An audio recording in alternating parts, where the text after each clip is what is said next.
Βρισκόμαστε στον Ισπανικό Νότο και πιο συγκεκριμένα στη Μαρμπέγια για την παγκόσμια παρουσίαση του νέου V-Strom 1050. Η Suzuki χρησιμοποίησε DNA από το παρελθόν και πιο συγκεκριμένα από το DR Big μαζί με την τεχνολογία του σήμερα να εξοπλίσει την νέα της ναυαρχίδα στα Mega Adventures.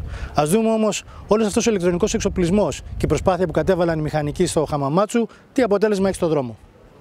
Το απερχόμενο V-Strom 1000 ήταν μια πραγματική έκπληξη για όποιον ανέβαινε στη σέλα του και απολάμβανε λίγα χιλιόμετρα διαδρομής με το δικύλινδρο V της Suzuki. Ακόμη και οι αναβάτες της κλάσης του παγκόσμιου Chris Birch αναθεωρούσαν ριζικά την άποψή τους για την ναυαρχίδα της Suzuki στα Adventure Bikes όταν διαπίστωναν ότι το V-Strom σου πρόσφερε πολλά περισσότερα από αυτά που σε προειδέαζε η εικόνα του. Η συνέχεια όμως του έργου ήταν επιτακτική ανάγκη για τη Suzuki, καθώς ο ανταγωνισμός προχωρούσε με αλματώδη βήματα και το τρένο της εξέλιξης απομακρυνόταν με γοργούς ρυθμούς. Κάπως έτσι φτάσαμε στη δημιουργία του νέου V-Strom 1050. Το όνομά του είναι απλώς μια προσπάθεια του τμήματος marketing στο Χαμαμάτσου να περάσει το στίγμα της νέας εποχής, μιας και στην ουσία πρόκειται για ακριβώς τον ίδιο V290 μοιρών που είχε το προηγούμενο V-Strom 1000, ή για να ακριβολογούμε, πρόκειται για την ίδια ακριβώς χωρητικότητα των 1037 κυβικών. Πέρα από αυτό, οι άνθρωποι της Suzuki επέλεξαν να εξαργυρώσουν στο έπακρο την παράδοσή τους, εκμεταλλευόμενοι το θρυλικό DR Big. Σαφώς και το Big ήταν σημείο αναφοράς των μονοκύλινδρων on-off στα τέλη της δεκαετίας του 80 και τη δεκαετία του 90, όντας το μεγαλύτερο του είδους. Καμία σχέση δηλαδή με το δικύλινδρο V του σήμερα, αλλά σχεδιαστικά αποτέλεσε την κύρια πηγή έμπνευσης για την ομάδα σχεδιασμού του V-Strom 1050. Άλλωστε, δεν πρέπει να ξεχνάμε ότι αυτή η όψη και τον ήχος που τόσοι πολλοί εμίσησαν και άλλοι τόσοι λάτρεψαν, έγινε ουσιαστικά κοινός τόπος για την πλειοψηφία των μεγάλων adventure του σήμερα. Οι φωτογραφίες αδικούν τη μοτοσυκλέτα, μιας και από κοντά το 1050 φέρνει όντως αρκετά στο μακρινό του πρόγονο, με τα σχεδιαστικά μονοπάτια να ακολουθούν τις νόρμες των παλαιότερων Big. Ακόμη και οι χρωματικοί συνδυασμοί για την έκδοση XT έχουν σαφείς αναφορές στα DR εκείνης της εποχής και στα αγωνιστικά DRZ του Dakar. Το εμπρός φανάρι είναι πλέον τετράγωνο με τεχνολογία όμως LED, μια ευγενική χορηγία του σύγχρονου Katana, δημιουργώντας ακόμη περισσότερες γέφυρες με το παρελθόν. Η LCD οθόνη προβάλλει όλες τις απαραίτητες ενδείξεις και πλήθος πληροφοριών, αλλά ο δυνατός ήλιος Ανδαλουσίας, εκεί όπου οδηγήσαμε το νέο V-Strom, αποκάλυψε το μοναδικό μειονέκτημά της, που δεν είναι άλλο από μερικές αντανακλάσεις όταν πέφτει απευθείας στο φως πάνω της.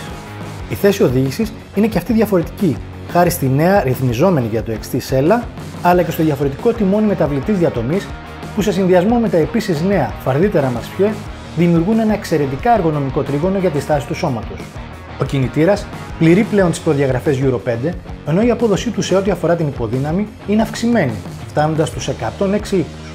Η ροπή έχει χάσει μόλις 0,1 χιλιογραμμόμετρα σε σχέση με το παρελθόν, αλλά και τα δύο μεγέθη αποδίδονται σε υψηλότερες πλέον στροφές. Αυτό μπορεί να δημιουργεί απορίες, αλλά το σημαντικό αντιστάθμισμα είναι ότι τώρα η δύναμη στις χαμηλές και μεσαίες στροφές είναι πιο γεμάτη σε σύγκριση με το V-Strom 1000.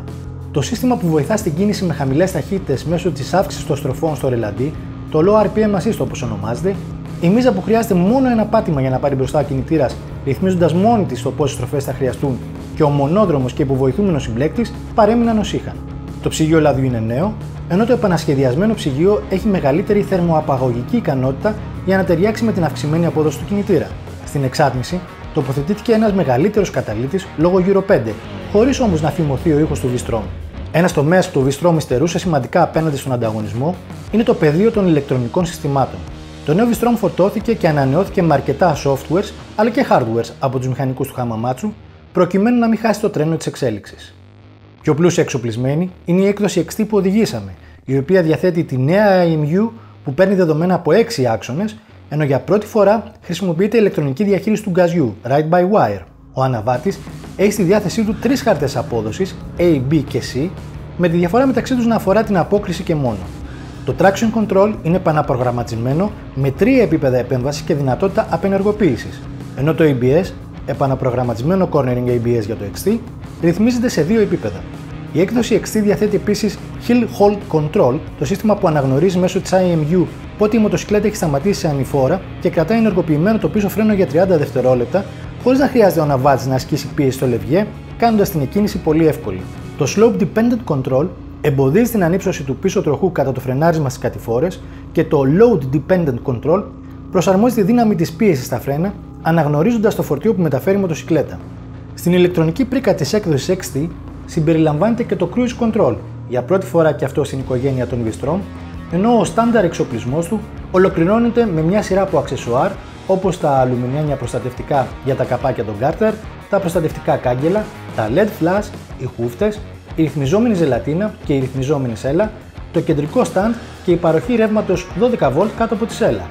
Πλαίσιο, ψαλίδι και γεωμετρικά χαρακτηριστικά παρέμειναν ίδια, όχι όμως και οι αναρτήσεις που διαθέτουν διαφορετικά settings και πιο σκληρά ελαττήρια. Νέοι είναι και η ακτινωτή τροχή της DID, οι οποίοι πλέον φορούν ως ελαστικά πρώτης τοποθέτησης τα Bridgestone Α41. Το ερώτημα πώς μεταφράζονται όλα αυτά στην πράξη απαντήθηκε μέσα από μια διαδρομή 150 χιλιόμετρων βόρεια της Μαρμπέγια, που στο μεγαλύτερο μέρος της οι ευθείες ήταν είδος υπό εξαφάνιση. Η εκπληκτική πρόσφυση από την άσφαλτο της Ανταλουσίας έβαζε ένα δύσκολο καθήκον στα V-Strom 1050 XT, καθώς η επιλογή ενός Street Fighter για τη συγκεκριμένη διαδρομή φάνταζε σαφώς πιο ταιριαστή. Το δικύλινδρο της Suzuki πάντως ξεκινούσε με γκολ από τα αποδυτήρια, αφού η άνεση της θέσης οδήγησης και το άριστο ζύγισμα που αντιλαμβάνεις από τα πρώτα κιόλας μέτρα πάνω στη σέλα του σε προδιαθέτουν κάτι παραπάνω από θετικά για τη συνέχεια. Τα 247 γεμάτα κιλά του κρύβονται με άνεση και νομίζεις ότι οδηγεί σε ένα δικύλινδρο 650 παρά μια μοτοσυκλέτα του λίτρου. Στα ανοιχτά κομμάτια με τις γρήγορες παρατεταμένες στροφές προς το εθνικό πάρκο Sierra de la Nieves, το V-Strom μας επιβεβαίωσε για άλλη μια φορά ότι η σημασία δεν έχουν τα απόλυτα νούμερα, αλλά ο τρόπος που αποδίδεται η δύναμη και η ροπή. Οι αλλαγές που έγιναν στον κινητήρα έχουν γεμίσει με περισσότερη ροπή την μεσαία μπάντα των στροφών σε σχέση με το παρελθόν και σε συνδυασμό με το πιο πολύστροφο χαρακτήρα του συγκεκριμένου V2, το V-Strom 1050 έχει αποκτήσει μεγαλύτερη ζωντάνια και μεγαλύτερο εύρος ωφέλιμης δύναμης. Το Traction Control έχει σχεδόν μηδενικό ρόλο χάρη στη γραμμικότητα της απόδοσης και το Riding Mode Α με την πιο άμεση απόκριση του γκαζιού συνδυάζεται με μια ευπρόσδεκτη αίσθηση απόλυτου ελέγχου. Η διαφορά με το Mode B δεν είναι ιδιαίτερα διακριτή, ενώ στο Mode C όλα συμβαίνουν πιο αργά και πιο ράθιμα. Στο πιο τεχνικό κομμάτι της διαδρομής μπρος στη γραφική ρόντα, εκεί που αναβάτες με προβλήματα ελίγκων και λαβύρινθο θα περάσουν δύσκολες ώρες, το V-Strom ήταν μια πραγματική αποκάλυψη. Η διασκέδαση, όσο και αν η εικόνα δεν προδιαθέτει για κάτι τέτοιο, είναι θεμελιώδες στοιχείο του χαρακτήρα του. Αυτό δεν οφείλεται μόνο στον εξαιρετικό δικύλινδρο κινητήρα, αλλά και στο υποστηρικτικό πακέτο του πλαισίου και των αναρτήσεων. Το μεν πλαίσιο έχει δώσει τα διαπιστευτήριά του από το απερχόμενο μοντέλο, αλλά οι αλλαγές στις αναρτήσεις ήταν το μεγάλο ερωτηματικό. Αυτή η απορία όμως μετατράπηκε γρήγορα σε θαυμασμό, καθώς οι επιλογές των ανθρώπων της Suzuki για τις ρυθμίσεις και τα ελαττήρια ήταν ό,τι έπρεπε για να αναδειχθεί η φαν πτυχή του χαρακτήρα του V-Strom. Το κόστος σε άνεση είναι αμεληταίο και ο συνδυασμός με την πολύ σωστή κατανομή του βάρους του χαρίζει μια ομοιογένεια συμπεριφορά που πολλές φορές ψάχνεις μάτι να τη βρεις ακόμη και σε street μοτοσυκλέτες. Τα φρένα της Tokiko αποδίδουν εξαιρετικά, με τα νέα δεδομένα του Cornering ABS να αποτελούν ευπρόσδεκτη αναβάθμιση και υποδειγματική λειτουργία. Σίγουρα το καθήκον της Suzuki δεν ήταν εύκολο, καθώς από τη μία θα έπρεπε να προχωρήσει προσεκτικά σε βελτιώσεις και αναβαθμίσεις ενός ήδη εξαιρετικού πακέτου, ενώ από την άλλη το τρένο του ανταγωνισμού είχε αρχίσει να απομακρύνεται επικίνδυνα μακριά, αφήνοντας το εργοστάσιο του Χαμαμάτσου πίσω από τις εξελίξεις. Οι Ιάπωνες επέλεξαν να πορευτούν πάνω στον άξονα του παραδοσιακού DNA ως όχημα για τη μεταφορά της σύγχρονης τεχνολογίας.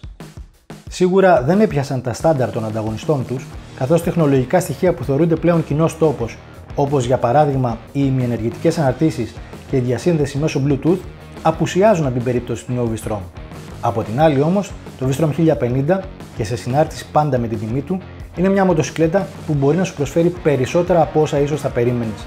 Και αυτό είναι ο δικός του κρυμμένος άσος.